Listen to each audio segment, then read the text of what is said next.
Salamin hai guys. So hari ini kita akan membincangkan mengenai filem Mollusca.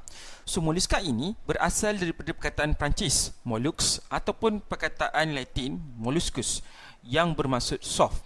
Maksudnya benda yang lembut. Okey, so apakah binatang yang kita nak ceritakan pada hari ini? Okey, binatang yang kita nak ceritakan hari ini, yang kita nak fokuskan adalah pada siput.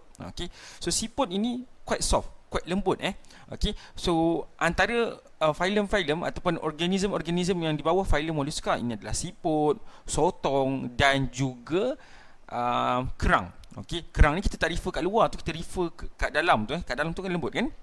Okey, jom kita tengok unik karakteristik untuk Mollusca ini. Okey, seperti biasa Mollusca ini bilateral symmetry, triple plastic dan coelomate. Maksudnya dia dah hampir macam manusia juga, dia punya standard dia.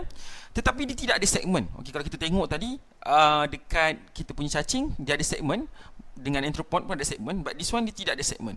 Okey, dia punya body dia sangat soft and fleshy. Ini adalah karakteristik utama untuk Mollusca di mana kita ada mantle, muscular foot yang digunakan untuk locomotion dan dorsal visceral mass. Okay, di mana dorsal visceral mass ini selalunya kita punya visceral mass ni kat bahagian bawah, ini dekat bahagian atas. Cuba kita tengok siput. Siput organ-organ pentingnya berada di bahagian atas.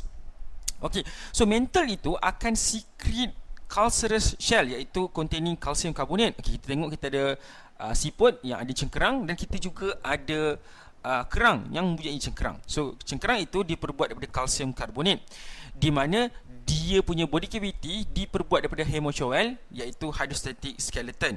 Okey, dia tidak terlalu keras tapi dia basah ataupun menggunakan lembut sikit. Okey, di mana dia menggunakan open security system, di mana some of the organism ini ataupun binatang ini mempunyai gill iaitu kita bagi macam insang sedikit.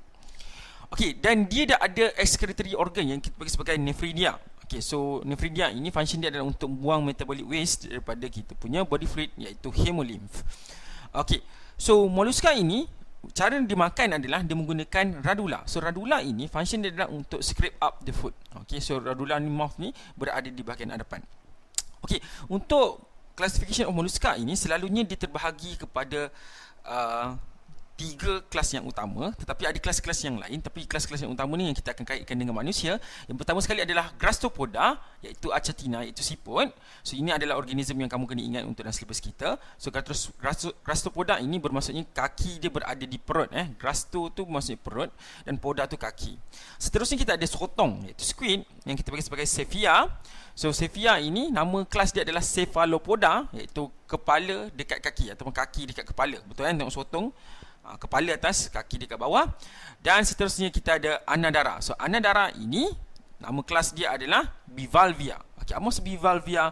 B itu maksud dua, valvia tu pintu. Okey, leaf of a door. Okey, so dia ada 2 pintu, iaitu kita sebut pada kerang.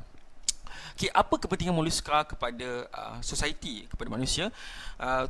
Yang paling utama saja adalah dari segi pemakanan. Okay. Most of manusia di dunia ini akan makan sotong, akan makan siput juga. Okay. Di mana sotong ini adalah perkara yang menarik lah untuk ramai manusia yang suka kan, sebab benda tu agak eksklusif juga. Jangan lupakan siput juga ada orang makan. Okay. Dekat Malaysia pun kita ada makan siput sedut juga. Okay. Seterusnya kita akan membincangkan mengenai filem Echinodermata. Sekian saja daripada saya. Assalamualaikum warahmatullahi wabarakatuh dan salam sejahtera.